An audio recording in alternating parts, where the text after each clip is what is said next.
Hello everyone, how are you all doing? I hope all of you are doing great. So in this video, we are going to talk about inode in Linux. So in Linux, whenever a new file is created, it is given a file name and inode number. This number works as a unique identifier for that file. As a user, we will use the file name to access the file, but in Linux, it maps that file to a inode number in a database to access the file. So in simple words, if I say, so inode number is a index number of a book. Okay, so if I ask you to find out certain chapter or topic inside that book, how will you find out? You will browse the index page of that book and you will get the certain chapter or topic. But if that index page or topic is not available, so how will you find out? You will have to go through the entire book, and obviously you will find out that certain chapter, but it will take a lot of time. That's a completely waste of time for you. So similarly, different countries provides different identification number to the people who live inside that country, like social security number in USA, Aadhaar number in India.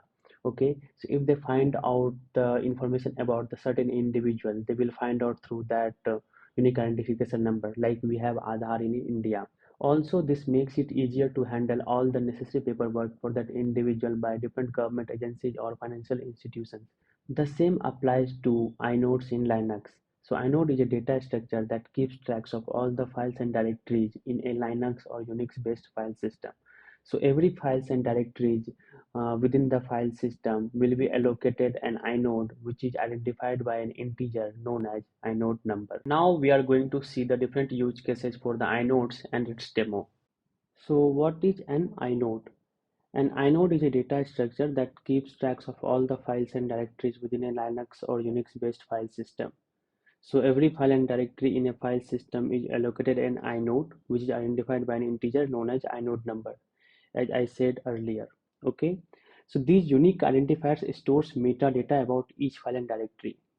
So what are the metadata they store about each file and directory? We'll see in the next slide.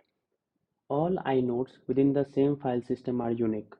However, the same inode number can be used in different file systems because the file system ID and each inode number are combined to create unique identification labels.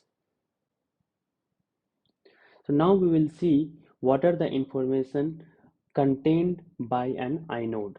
Okay, so the inode contains the metadata about each file and directory. So they contain what is the file type, whether it's a file or directory or a link, what are the permissions for that particular file, what are the user and group IDs associated with that file, what is the file size. It also includes the timestamps, including the last access, last modification, and last inode number change.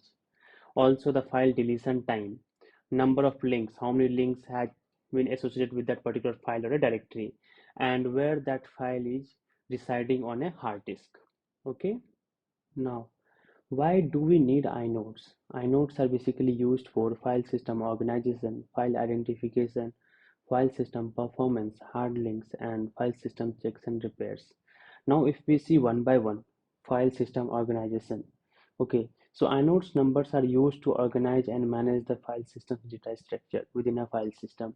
Each file or directory in that file system will correspond to a inode number, which contains the detailed information about that file or directory. This helps in efficient file system operations such as file access, modification, deletion, or directory traversal. Okay, now what is file identification? So as I said, inodes numbers provides a reliable means of identifying files and directories within that file system. Unlike the file names which can be changed or duplicated, inodes numbers will remain constant for the lifetime of a file or directory, even if their names are modified or they moved across the directories. File system performance. So inodes number contributes to the file system performance optimization. When a file is accessed, the file system can quickly locate and retrieve the corresponding inode using its inode number.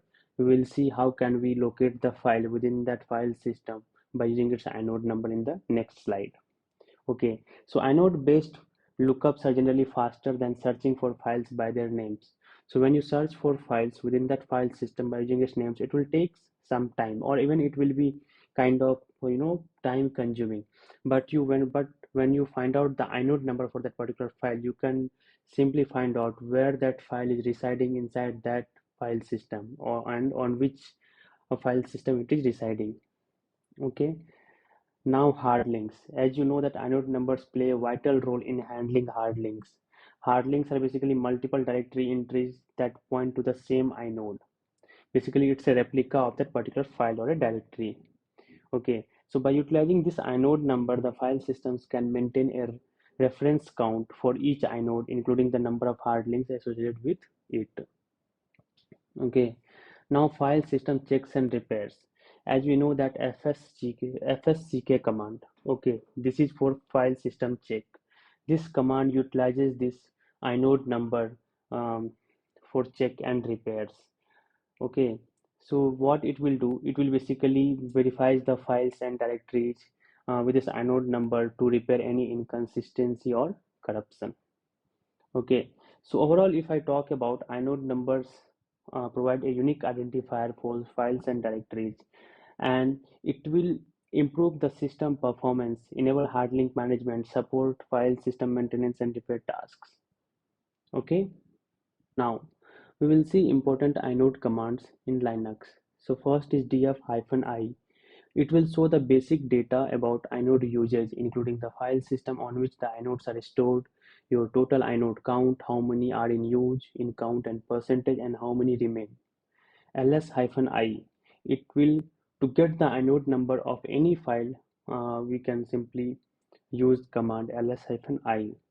Now, as we discussed in the last slide, that you can find out any file with its inode number. So with this command, find, and in whichever path, from whichever path you want to search, you provide that path option, then the option -inum, and then the inode number. It will basically use to find the files associated with that certain inode number. Okay. Now, what will happen to inode number when we copy, move, and delete the files?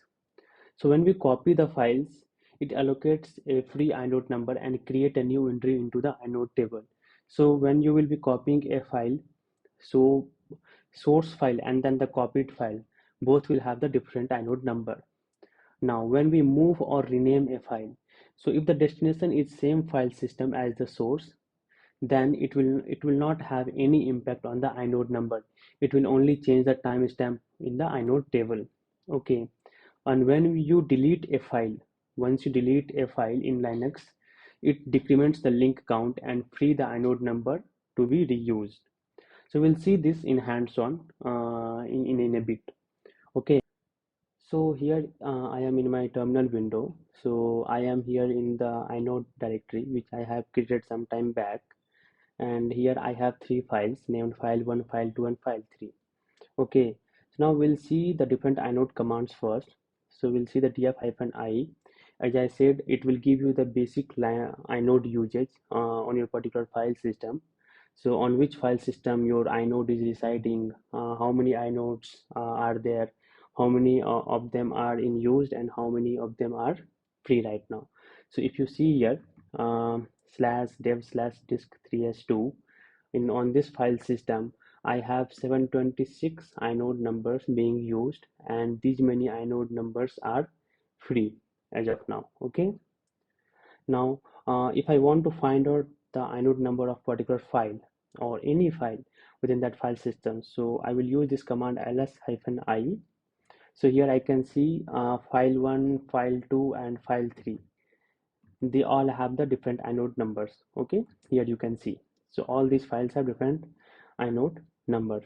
Now, as I said in the last slide, that if you want to find out any files with the inode number, you can simply use that -inum command with the find with the -inum option with the find command. Okay, so now I am currently here in this inode directory. Let me just get this, like where this file is basically residing. Okay, so if I want to find out like where this file one is residing, so I just have to get this inode number. Okay, and then I will find out from here. So I'm finding it right now, suppose from my home directory. Okay, so find, now I have passed the home directory option, and then hyphen inum option, and I will give this inode number. Okay, so it will give me the location of this file one where this is residing within this file system. Okay, so yeah, so it has searched within my home directory and it has found out here. So if you see on this line, so this file one is residing under slash users slash zip.sync slash inode slash file one. So this file one is residing under this directory. So I can easily find out this file with the inode number. Okay, so now what we'll do, we'll see like when we copy, move or delete the files, so how the inode number is getting changed. Okay, so let me just first get the inode number for each file here. So here I have file 1, file 2 and file 3, and the inode number associated with each of the files here. Okay, so now let me first copy the file 1 and see how the inode number is behaving. Okay, so I'm copying file 1 to copy file 1 here. Okay, now if I do again ls-i, so I can see here file 1 has the inode number as 1237703, and when I copied the file, this file 1, I can see this inode number is getting changed to 1237846. So as I discussed in the last slide, when you copy a file within the file system, its inode number will be getting changed. That means that copied file will be allocated a new inode number. Okay, now what we will do, we'll move the files or rename the file. Okay, so here I have this file 2, so what I will do, I will just rename this file here. So move file 2, and I will give this new name as move file 2. Okay, now I will check the inode number. So here if you see, this file 2 had this inode number called 1237708, and when I moved this file within the same file system, I can see here this inode number is same here, 1237708.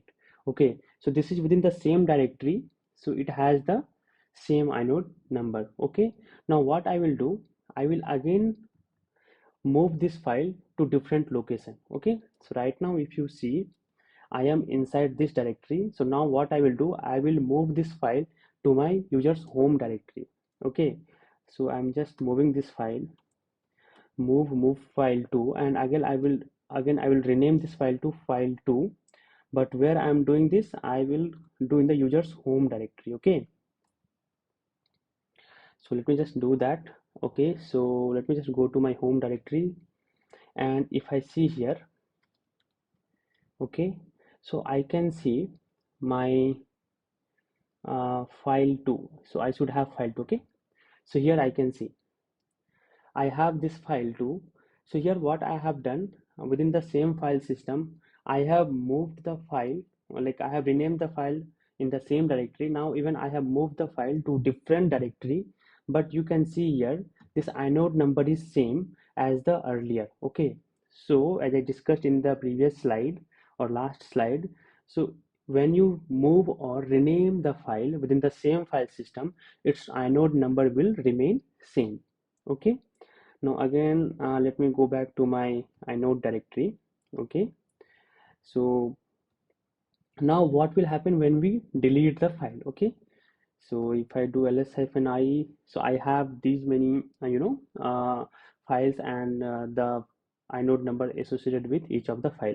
So if I delete the file, so let me just delete the file called file 3 here.